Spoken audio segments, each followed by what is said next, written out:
Hi, this is Debbie, and thank you for joining me today as I take a look at creating a faux watercolour background for those that balk at the thought of watercolour. This technique is one I learned from the fabulous Sherry Carroll way back in the day when we were both at a craft retreat. Sherry is the best teacher and so generous with the wealth of knowledge she has amassed. The stamp set I'm using is the Spring Bloom background from Simon Says Stamp. I'll leave links to all the products I use in the video today in the description area.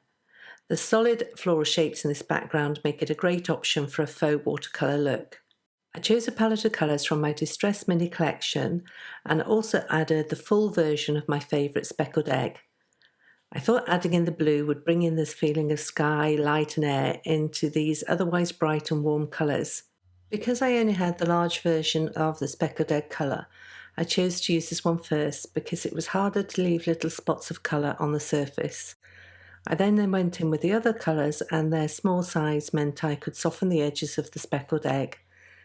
The other colours I used were Bundled Sage and Peeled Paint for the leaves, and Scattered Straw and Wild Honey for the daisy flowers, and Dried Marigold and Candied Apple for the roses. I kept dabbing the colour onto the surface of the background stamp until all the areas were inked up. I then spritzed liberally with Hero Arts Mister until the ink started to form droplets on the stamped surface. I then pressed down firmly onto the Fabriano Artistico Extra White Cold Press watercolour card. I used a cloth to rub over the surface of the MISTI to ensure the background had plenty of contact with the card, and also let the stamp sit on the card surface for a moment or two to ensure good coverage of the ink on the card. When you lift the stamp, you are left with a beautiful faux watercolour effect, so quick and simple. I spritzed the card a few more times to get the ink really moving around, and then while the card was still wet, I splattered liberally with white gouache and Perfect Pearls. These melt into the wet background, softening the colours and giving a hazy summer day's look to the colours. I dried the piece before splattering again with white gouache. I also squidged the Speckled Egg ink pad onto a small side plate and picked up some of the colour with my damp brush and splattered that lightly onto the card too to add a bit more blue in places, as I seem to have overtaken the blue with other colours on the background, and yet I like those pops of blue. I left the panel to dry and then used the swoopy thank you from CZ Design for the sentiment. I love this die cut and I've used it already on another card, but felt it was perfect for my plans for today's card. I die cut the greeting from Ivory Card to match the creamy colour of the watercolour card, and I die cut the background piece from Vellum.